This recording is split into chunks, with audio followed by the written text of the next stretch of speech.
cool. Dexter, smoking, pressure. I let that bitch where I met her. Fuck her in the Tesla, she came on the leather.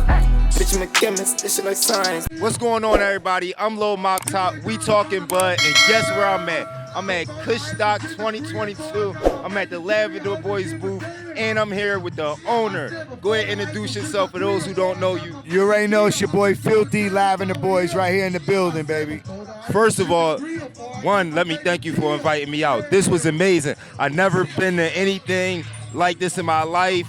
Y'all up on stage, y'all playing tug of war, the booth crazy. Like this is, it's a big ass sesh in a baseball field. Right. This is what the cannabis community is all about.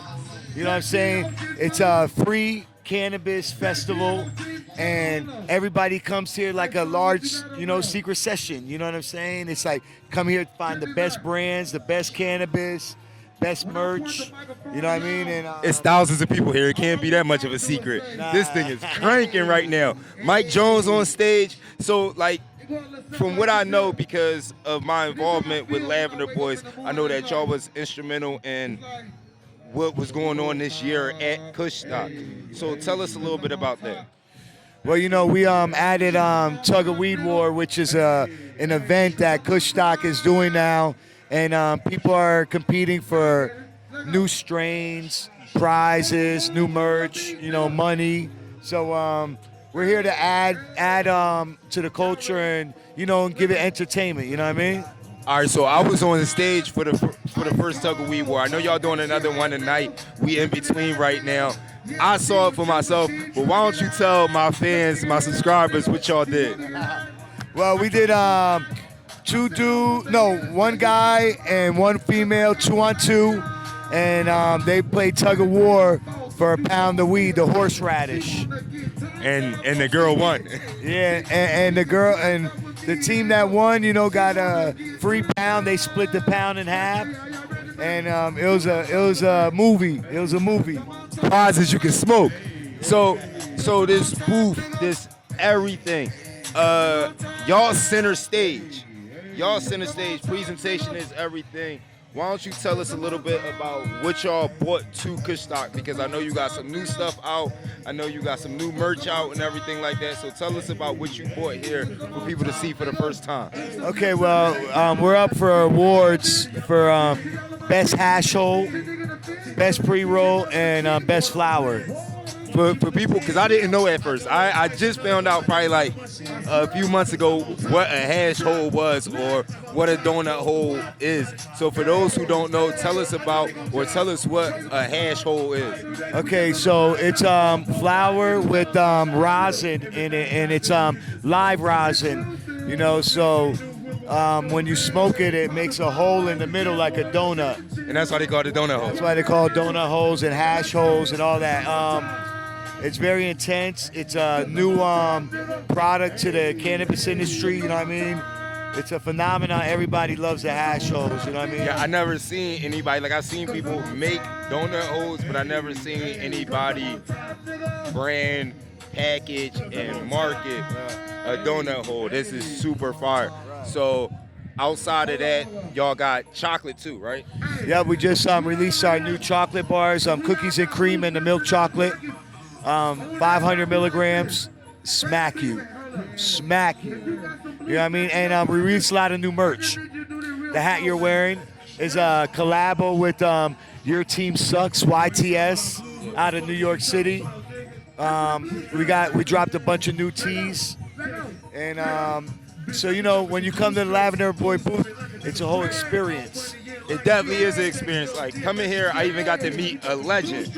Y'all had the legendary BCB presenting the tug for nug, the tug of weed. What is your relationship with Busy B? Because that's phenomenal.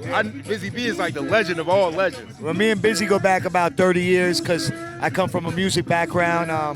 I come from a group called Filthy Immigrants, who was real detrimental in the underground hip-hop scene, you know what I mean? And Okay. And me and Busy go back doing music like 30 years ago, you know what I mean? Okay, yeah, I got a chance to meet Busy, and that's thanks to you, whatever. Amazing guy, phenomenal legend, very humble guy.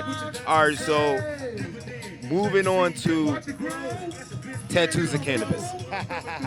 This the third one, man. Tell us, it's gonna be so many people running around with Lavender Boy tattoos. Like, come on, talk to me about tattoos of cannabis.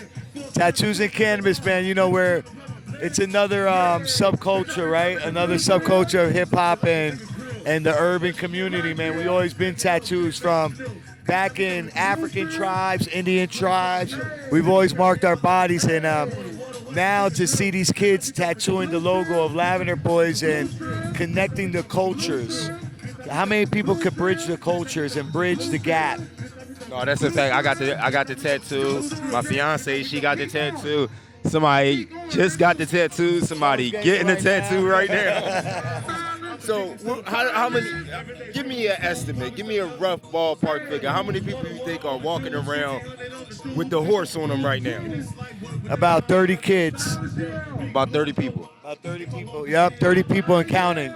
Yeah, because the first one you did was in New York City. We did Douglas Projects, Times Square, and we did Chinatown. I did Times Square. Yeah, you did Times Square. My girl did Chinatown, right?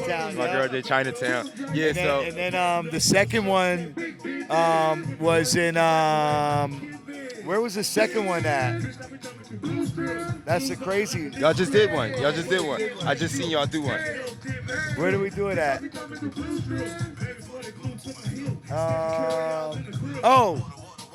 With D9. Okay. D9 Reserve in the Bronx. We just did Tattoos of Cannabis in the Bronx. Yep. You got a lot of New York roots, right? A lot of New York roots. I'm born and raised in New York City, Harlem, and Douglas Projects. So I'm an uptown baby. You know what I mean? All right, so Lavender Boys seems to be bridging the gap between cannabis and culture. How do you go about doing that, especially with fashion and everything? Like, what is the thought process when it's like, all right, so I don't want to just be cannabis. I want to make it more than cannabis. I want to directly connect with the culture. Well, I think the key is because I come from the culture. You know what I'm saying? Like, that's where the music, you know, I'm used to being raised Rocksteady Park, Rocksteady Crew is from my project. So that whole b-boying, that whole culture, hip-hop, I'm embedded in that, man. I'm like a fossil embedded in the stone of hip-hop, man. And, like, the cannabis has always been here. It's always been in every culture, man. It's in graffiti, it's in music, it's in, you know, cars. It's in tattoos. You know, cannabis reaches every culture. It's just that there's never been a brand that's tapped into the culture to really reach those people. And I feel like Lavender Boys is that brand that taps into all those cultures. Speaking of tapping all those cultures, you mentioned cars. Y'all got a car, right? We're sponsoring, and we just signed Pressure Boys, which is Donk Cars, which is the big wheel racing cars, you know what I mean? And that's a whole nother arena we're stepping into right now. Yeah. So Lavender Boys is all over the place. The horse is all over the place. The horse is galloping through culture. I gotta ask you, why horse? That horsepower, man, it represents power. It represents strength, courage. You know what I mean? And it represents freedom. Okay. I always wanted to know that. Like, I got the horse tattooed on me, and I never asked you, like, why the horse? But It's your free spirit. I understand that. Like, you can't hold down a horse. It's hard to tame a horse, right? And they have a real free spirit. Like the Mustang or the Stallion, they're used to roaming the American land. You know, they're a free-spirited animal, you know? So I feel like, and that's why cars, they call it the horsepower. How much horsepower you got? And that's what our cannabis is. We hit you with that horsepower. Lavender Boys, all horsepower. So we gonna keep it horsepower. I got to try one of y'all new strands today. What motor? What was it? The motor mouth. The motor mouth. I promise you, I'm not just saying that because I'm sitting here next to him. I would tell him if it wasn't, it's that. I'm telling y'all that it's that. And that's by the Pressure Boys, Lavender Boys, Pressure Boys. October 15th, we'll be in Fayetteville, North Carolina, racing. And then November 20th, we'll be in Orlando, Florida, doing some races. So before I let you go, because like I said, we in the Lavender Boys booth. I know y'all got customers, y'all got a lot going on, tattoos, everything like that. What is next for Lavender Boys? I know we got the merch. You got on the fall collection right now. I know this coming out in the fall. We got the racing, cannabis, and tattoos. But what is next for Lavender Boys? I think the next step for us is going in all the dispensaries and really going legal, and then taking it to the next level. Like, we'll be doing our own festival soon. You know what I mean? Yo, we just was talking, but I'm sitting here with Filthee from Lavender Boys. Bro, I appreciate you. Like I said, thank you for the invitation. This has been the most amazing cannabis I ever had the pleasure of coming to. Thank you for taking time to sit down with me. I know you busy. I appreciate you, man. Make sure you like, comment, subscribe. We talking Bud. Bow. Lamp cool, Dexter, smoking, pressure. I left that bitch where I met her. Fuck her in a Tesla, she came on a leather. Bitch, I'm a chemist, this shit like science.